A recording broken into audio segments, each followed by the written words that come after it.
Hi everyone. In today's tutorial, we will show you how to reorder sections in the Wix editor. This is useful for organizing your content and improving the flow of your website's layout. Let's get started. On your Wix editing dashboard, if you want to arrange your page, all you have to do is click on the Pages option in the upper left part of your dashboard. Once you're here, you can see all your sections listed, including your main pages. If you want to rearrange the sections, all you need to do is drag the section you want to move.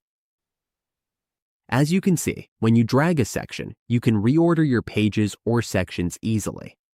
You can drag any section and arrange them in the order you prefer.